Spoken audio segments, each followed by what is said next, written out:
All right, Norman, I'm going to show you, well, I get all these fancy ideas about a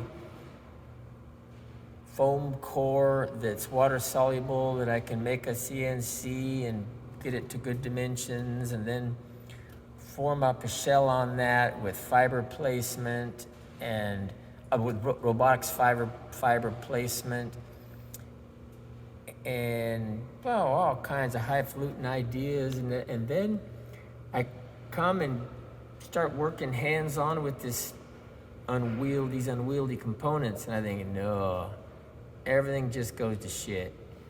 None of these ideas will, just unwieldy. Okay, little by little, I will show you these components that I'm playing with, piece by piece. The polymer part of the FRP we'll be making today is this epoxy. Ooh. This is cured epoxy. It doesn't seem to be that remarkable a substance, but of course it doesn't have any fiber in it.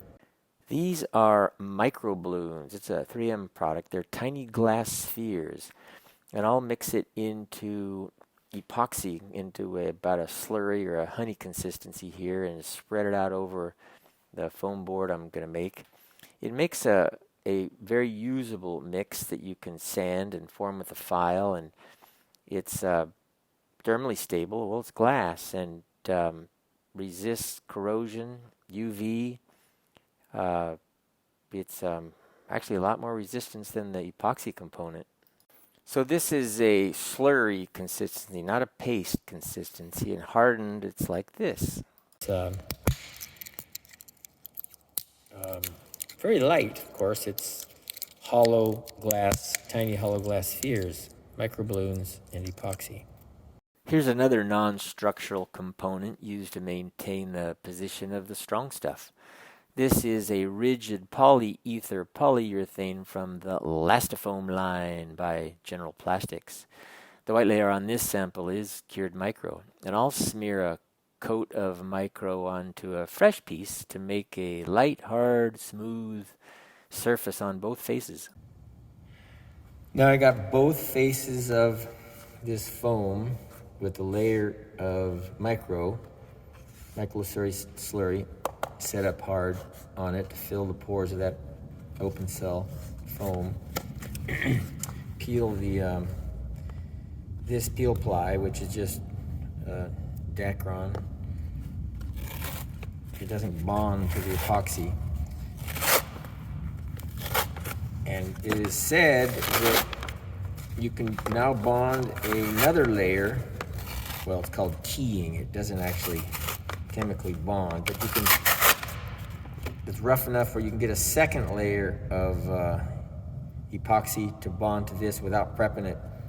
If it were this kind of surface, like where it weeped through the peel ply, it's shiny, you can't get a bond, and you have to roughen it up with some 120 grit or something. This is 6 ounce per square yard plain weave carbon fiber fabric. Textiles may have made this particular piece. Now, an 1.125" carbon fiber shaft will pull 250 tons. An 1.125" steel shaft will pull up to 40 tons. Never mind that structurally carbon is not applied in solid shaft form. Also, if you compress carbon fiber or shear it, then it's not so impressive. But even a home builder can make parts with it that have properties better than their steel parts.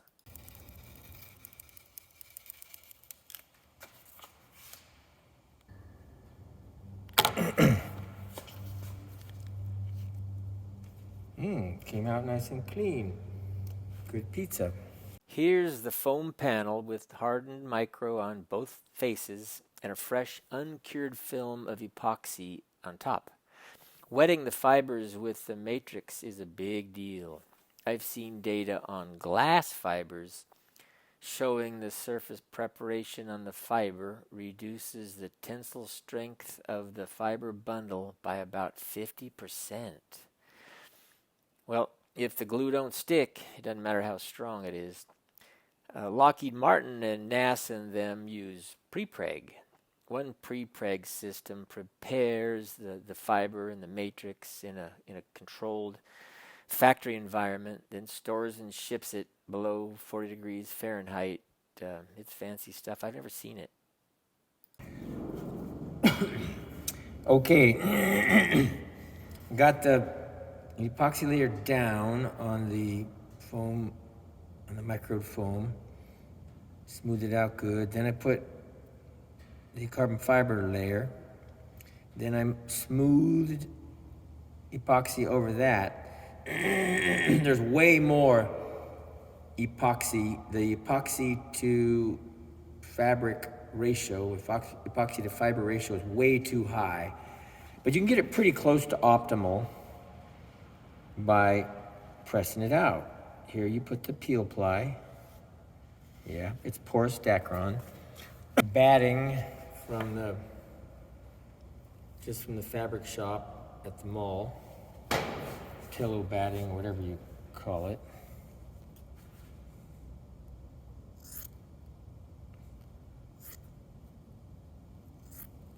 I've used the resin infusion process to get the epoxy onto my part with great success.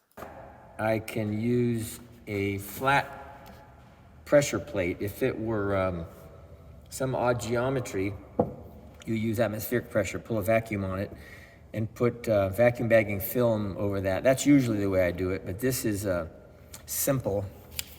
Keep the crap off of my, the glue off of my PVC board. I'll put a piece of, this is like packing plastic that you get at FedEx.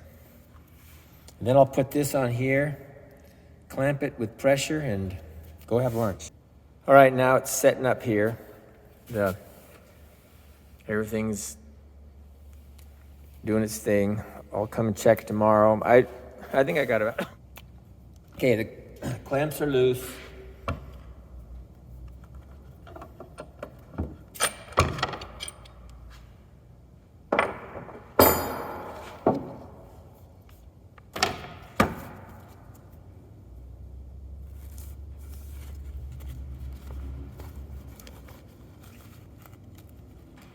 The epoxy only soaked into the first layer of the batting. Good. Didn't overdo, didn't saturate the batting. That's good.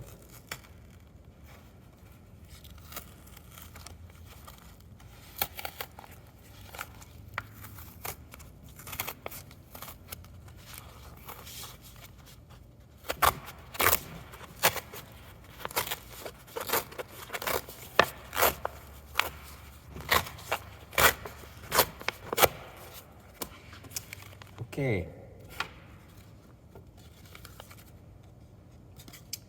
Not bad. That is said to be a light, strong structure. Foam, one layer of 6-ounce graphite fiber. No, that's said to be carbon fiber, different stuff. Now, Norman, free thought. The challenge is to weave a garment over a solid form, a perfectly formed solid. Now, the threads of the garment must have tension on them. Then you got to wet the garment with just the right amount of honey. Yeah, it's a mess. Then make a rigid shape by solidifying this wet garment. Finally, remove the original solid form used to make this loom. Okay. Removing the original form is a big deal. The resulting void becomes usable space.